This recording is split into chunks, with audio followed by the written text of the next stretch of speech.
것입니다. 오늘 추석이라고 이제 모든 사람들이 휴일을 즐기고 있는데 우리는 이렇게 새벽에 나와서 하나님의 말씀을 보고 하나님께 예배를 드리고 있습니다. 오늘 예배가 하나님께 상달돼서 우리 예수님교회 성도들 오늘 하루 복된 하루가 되게 할 수 있도록 기도해 주시기를 부탁을 드립니다. 그래서 오늘은 구약 성경을 열어보았습니다. 호세아서 10장 1절부터 3절 말씀을 보면 당시에 이스라엘 백성들이 상당한 그 육적 부요를 이루게 되었습니다. 그래서 육적 부요 속에서 반대로 영적으로는 빈곤한 삶을 사는데 육적 부요 속의 영적 빈곤이 과연 무엇인가라고 하는 것을 생각해보고 우리 은혜 받기를 간절히 바랍니다. 오늘 자리에 모인 우리 성도들, 가정에, 지방에, 그리고 해외에 있는 모든 성도들에게 이 말씀이 임해서 저들이 정말 하나님을 경외하고 하나님의 도를 지키는 복된 삶을 살아가기를 간절히 바랍니다.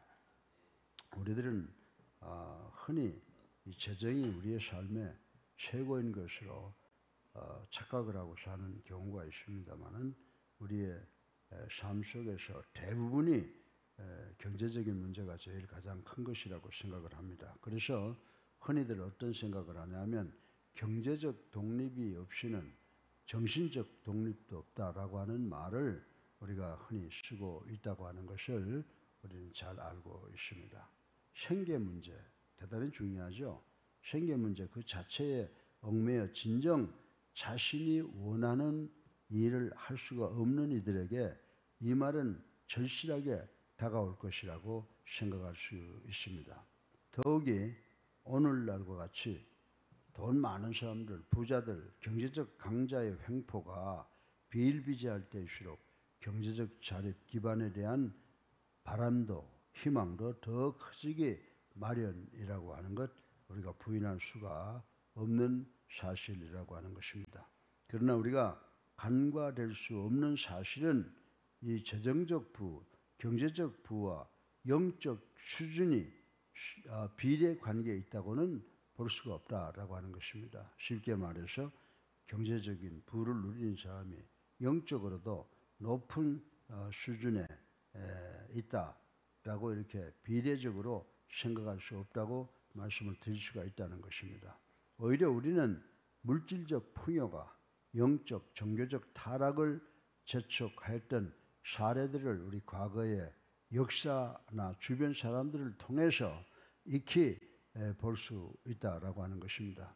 그래서 역사를 보게 되면 여러분들 로마 제국을 우리가 생각할 수 있죠. 로마 제국이 세계의 4분의 1 정도를 지배하면서 그 당시 그 귀족들이 누렸던 것을 생각해 보면 말로 표현할 수 없다라고 하는 것을 우리는 잘 알 수가 있습니다. 그래서 이 로마 제국의 경우만 보더라도 그러하다라고 하는 것입니다. 그토록 강성했던 로마 제국이 붕괴되는 데는 외국 군대의 잦은 변경 침입 등과 같은 여러 가지 원인이 있었겠지만 귀족들의 정신적 기강이 해이된 것을 빼놓을 수가 없는 원인이라고 생각을 해볼 수가 있습니다. 대외 정복에 따른 막대한 이권을 확보해감에 따라 로마 지배계층인 상류층에는 차츰차츰 어떤 현상이 생겼습니까? 허용과 사치 및 온갖 퇴폐적이고 향락적인 풍조가 조성되어 갔던 것을 우리는 잘 알 수가 있습니다.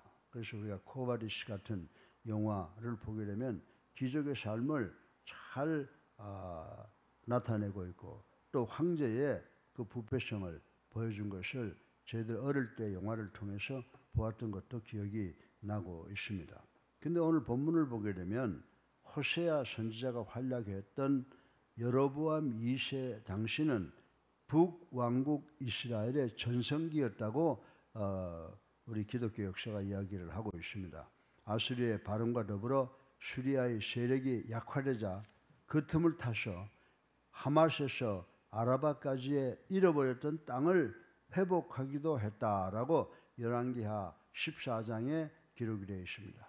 이처럼 국력이 신장되고 물질은 풍부하지만 영적으로는 반대로 극히 빈곤한 시대였다고 성경은 이야기를 하고 있습니다. 그래서 호세아와 동시대에 활동하던 아모스 선지자도 여로보암 2세 당시에 물질적 번영, 이면에 있는 이 종교적, 도덕적 부패상을 공격하여 멸망을 예고한 것이 많이 있습니다. 아모스 2장, 5장, 6장에 보면 이스라엘의 부패상과 멸망을 예고해 놓은 것을 우리는 읽어볼 수가 있습니다. 따라서 여기서는 당시의 타락성이 어떠했는지를 본문 중심으로 생각해 보므로 21세기를 살아가는 우리 성도들의 경계로 삼았으면 해서 오늘 이 말씀을 드립니다. 이스라엘의 육적 부여에 반해서 영적인 빈곤이 어떻게 나타나고 있냐면 이 오늘 본문 호세아서 10장 1절부터 3절에서 세 가지를 나타내주고 있는 것을 볼 수가 있습니다. 첫째로 우상 숭배를 했다는 겁니다. 두 번째로 두 마음을 가졌다는 겁니다. 세 번째로 여호와를 두려워하지 않았다라고 하는 이 세 가지가 단적으로 나타나 있는 것을 볼 수가 있습니다. 그러면 오늘 설교 본론으로 북왕국의 육적 부여 속의 영적 빈곤은 우상을 숭배했다라고 하는 것을 생각을 해 보려고 합니다. 1절에서 이스라엘은 그 열매가 많을수록 제단을 많게 하며 우상을 섬기는 제단을 많게 하며 그 땅이 아름다울수록 주상, 이 상을 많이 아름답게 하는 그런 배응망덕한 자로 묘사해 놓은 것을 오늘 우리는 1절에서 읽어볼 수가 있습니다. 사랑하는 예수님께 성도 여러분, 하나님의 축복으로 말미암아 풍성한 수확을 거두었으면 우리 당연히 하나님께 감사하며 더욱 큰 열심을 내서 하나님을 경배하며 하나님을 섬기며 하나님의 도를 지켜야 할 것이라고 말씀을 드릴 수가 있습니다. 그럼에도 불구하고 이스라엘은 오히려 하나님을 떠나서 우상을 섬기는 일에 몰두했다고 오늘 본문은 가르쳐 주고 있습니다. 아마도 그들은 물질적 풍요 속에서 정신적 정욕을, 육신의 정욕을 마음껏 쫓고자 했기 때문에 그들의 구미에 맞는 우상을 세웠던 것이 분명하다라고 생각을 해볼 수가 있습니다. 그런데 우리가 잘 아는 바울은 갈라디아서 5장 10절을 통해서 이런 경고를 하고 있습니다. 육체의 소욕은 성령을 거슬리고 성령의 소욕은 육체를 거슬리느니라 라고 했습니다. 이 말씀처럼 육신의 정욕에 사로잡혀 있는 사람들은 그 마음속에 하나님 두기를 싫어할 수밖에 없으며 스스로 만든 더러운 우상 앞에 절하게 된다고 로마서 1장 28절에 기록해 놓은 것을 우리는 읽어볼 수가 있습니다. 그리고 하나님을 배제한 이들의 삶 전체는 더러운 죄악으로 뒤덮되기 마련이라고 하는 것을 말씀드릴 수가 있습니다. 그래서 오늘 조금 더 나가서 13절을 보면 이렇게 말을 하고 있습니다. 악을 밭가라 죄를 거두고 거짓 열매를 먹었다, 이렇게 표현을 하고 있는 것을 읽어볼 수가 있습니다.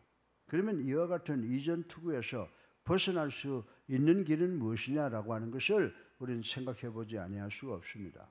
그것은 예수를 구주로 살아계신 하나님의 아들로 믿는 성도의 믿음 안에서 우리 가치관과 인생관은 근본적으로 전환되어야 한다라고 하는 것입니다. 변화되어야 한다는 것입니다. 최우선적으로 추구해야 할 가장 소중한 것을 무엇으로 생각하느냐에 따라 그 사람들의 삶은 확연히 달라질 수밖에 없다고 하는 것을 우리는 잘 알고 있습니다.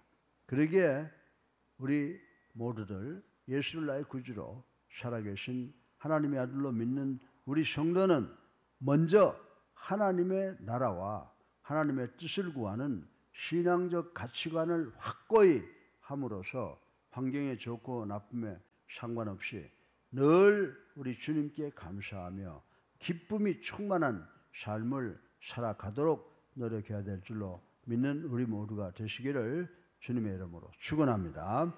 두 번째로 이스라엘의 그 육적 부여 속에서 영적 빈곤으로 나타나는 현상이 뭐냐? 오늘 본문에 보니까 두 마음을 품었다라고 하는 것입니다. 여러분들 우리들의 마음이 하나예요, 두 개예요? 우리들의 마음은 하나입니다. 근데 죄라는 게 뭐냐라고 하면 마음이 갈라진 것, 히말타이라고 하는 것, 이 마음이 갈라진 것, 이것이 바로 죄라고 하는 것입니다. 그런데 2절에 보니까 당시 이스라엘 백성들은 두 마음을 가졌다라고 직접적으로 지적하고 있는 것을 우리는 읽어보았습니다.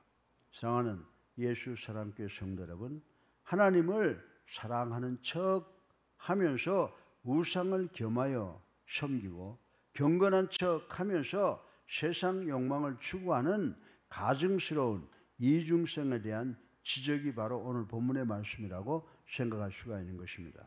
이러한 행위는 위선과 거짓으로 치장되어 있으므로 하나님이 지극히 미워하시는 일이라고 시편 119편 113편 3절에 기록이 되어 있는 것을 우리는 읽어볼 수가 있습니다. 그리고 야고보 사도는 야고보서 1장 8절을 통해서 두 마음을 품는 자들은 모든 일에 정함이 없다, 이렇게 설명을 하고 있는 것을 볼 수가 있습니다.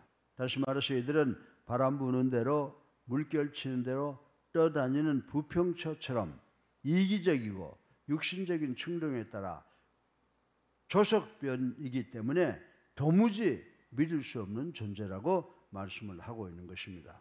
오늘날과 같이 편의주의가 만연한 사회에서는 사람들의 마음은 더욱더 목전의 이익을 쫓아 흔들리기 마련이라고 하는 것을 우리가 인정하지 않을 수가 없습니다. 이럴 때일수록 우리 성도들, 예수를 나의 구주로 살아계신 하나님의 아들로 믿는 우리 성도들은 오직 한 분 하나님께만 믿음의 눈을 고정시키고 살아도 주를 위해 살고 죽어도 주를 위해 죽고자 하는 초지일관적인 믿음을 고수해야 되는 줄로 믿으시기 바랍니다. 이것이 바로 로마서 14장 8절을 통해서 바울이 우리들에게 전하는 말씀이라고 생각을 합니다. 우리가 이 세상 어렵고 힘들지만 정말 죽어도 살아도 주를 위해서 죽고 주를 위해서 사는 이런 신앙을 가지고 이 어려운 세상에서 대처해야 됨을 깊이 생각하는 우리 모두가 되시기를 주님의 이름으로 축원합니다. 셋째로 마지막으로 이스라엘의 육적 부여 속에서 영적 빈곤은 어떤 모양으로 나타났냐면 하나님을 두려워하지 않았다는 겁니다. 여호와를 두려워하지 않았습니다. 그래서 3절을 보면 저희가 여호와를 두려워하지 않는다라고 직접적으로 지적을 했습니다. 예, 창조주 하나님을 경외하는 것, 그리고 창조주 하나님의 말씀을 지키는, 도를 지키는 것은 인생의 본분이라고 잠언 1장 7절에도 말씀을 해놓고 있습니다. 그러므로 그분을 두려워하지 않는다라고 하는 것은 곧 하나님의 존재 자체를 부인하는 것이나 다름이 없다고 말씀을 드려도 과언이 아니라고 하는 것입니다. 오늘날에 21세기에도 우리 성도들이라는 이름을 버젓이 가지고 있으면서도 믿지 않는 사람들과 별 차이가 없는 타락한 행위를 일삼는 자들이 우리 주변에 많이 있음을 볼 수가 있습니다. 이것은 하나님의 임재를 믿지 못하는 거로 하나님을 경외하는 마음이 없기 때문이라고 말씀을 드릴 수가 있습니다. 임마누엘의 하나님께 대한 신앙이 있는 자는 하나님을 경외하고 하나님의 도를 지켜서 그들의 삶이 경건을 쫓을 수밖에 없다고 성경은 우리들에게 가르쳐 주고 있습니다. 사랑하는 성도 여러분, 이 세상을 나그네와 청지기로 살아가는 우리 성도들은 세상의 부귀영화에 관계없이 항상 육신보다는 영적 풍요를 누릴 수 있어야 되는 줄로 믿으시기를 주님의 이름으로 축원합니다. 육적으로 부유하면 부한대로 감사하는 마음으로 우리 하나님의 나라를 위해서 그 물질을 잘 사용해야 할 것이며, 가난하면 가난한 대로 영원한 소망을 바라보며 감사와 기쁨을 잃지 않는 우리 예수사랑교회 성도님들 되시기를 주님의 이름으로 축원합니다. 그래서 오늘 본문은 뭘 가리킵니까? 이스라엘의 육적 부여 속에서 영적 빈곤 현상을 가리키고 있는데 몇 가지라고 그랬어요. 아마 우리 삶을 이것과 비교해 보는 것이 굉장히 중요할 것 같아요. 첫 번째, 이들은 육적으로 부유하게 사니까 영적으로 빈곤해져서 첫 번째 현상이 우상을 숭배하는 걸로 나타났다. 두 번째, 두 마음을 품었다. 세 번째, 여호와를 두려워하지 않았다. 이 세 가지를 깊이 마음속에 간직하고 우리는 오직 여호와를 경외하고 여호와의 들을 지키는 삶을 사는 것을 통하여 이 어렵고 힘든 세상 속에서 승리하는 우리 예수님께 성도님들 되시기를 주님의 이름으로 축원합니다. 아멘. 살아계셔서 우리의 삶을 주관하시는